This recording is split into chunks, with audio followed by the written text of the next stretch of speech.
Bonjour, je suis Frédérique Rose, comme la fleur, mais avec un Z comme Zanzime. Je suis naturopathe formée à l'ISUPNAT et j'ai choisi de vous dévoiler ici quelques secrets pour améliorer, harmoniser, retrouver votre santé. Chaque mois, vous pourrez découvrir en quelques minutes les merveilleuses ressources de vos intestins et de votre pouvoir d'auto-guérison pour rebooster votre vitalité.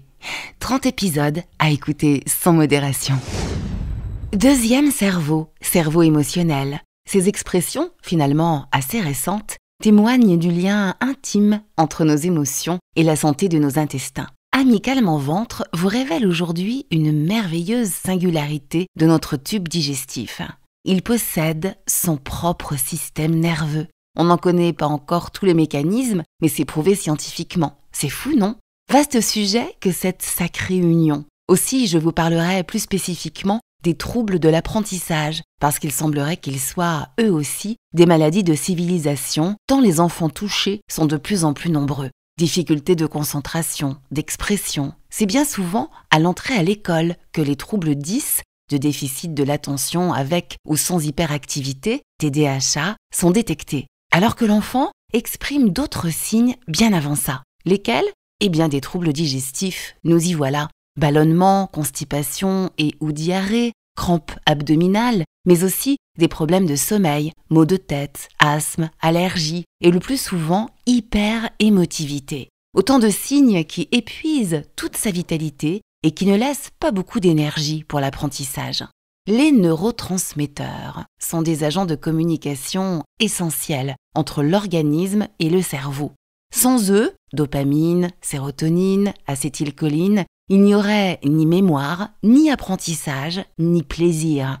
Or, 70% sont fabriqués dans notre ventre. Notre intestin les fabrique avec les acides aminés, issus de la transformation des protéines, un processus possible grâce à des vitamines, notamment issues du groupe B, et des minéraux, particulièrement le magnésium.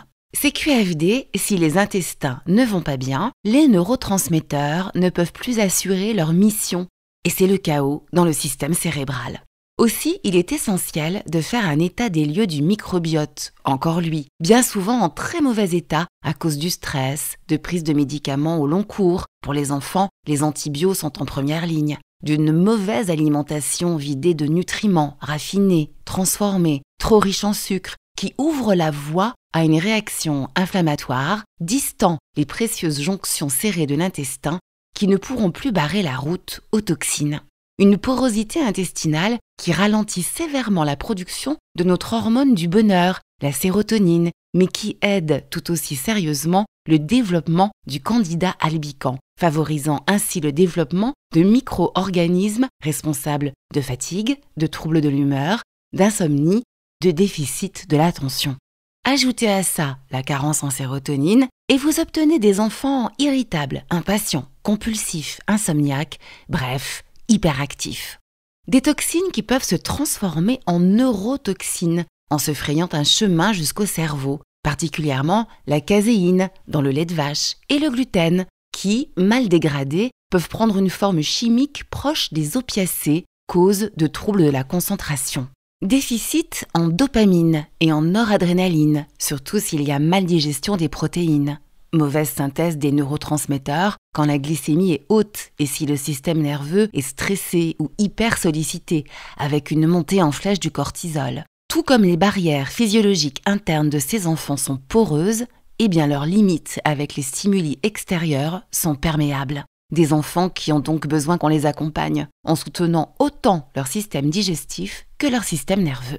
La solution commence par la révolution dans l'assiette, avec une alimentation vivante et non transformée, plus de légumes dont on aura préservé les nutriments par une cuisson douce ou consommée crue selon la tolérance de l'enfant, des huiles oméga 3 de première pression à froid bio, puissantes anti-inflammatoires, un petit-déj protéiné plutôt que sucré pour favoriser la production de dopamine, un goûter plutôt sucré pour favoriser la synthèse de la sérotonine, avec par exemple des fruits, des oléagineux et même un petit carré de chocolat noir, un dîner sans protéines pour un meilleur sommeil. Réduire au maximum les laitages de vaches, les céréales à gluten. Pensez aux aliments lacto-fermentés pour nourrir la flore intestinale. ajouter une complémentation en vitamine B qui participe au bon fonctionnement du cerveau, du plasma de Quinton pour son apport en magnésium. Les enfants 10 sont souvent carencés en magnésium. Ou encore un super aliment comme la spiruline.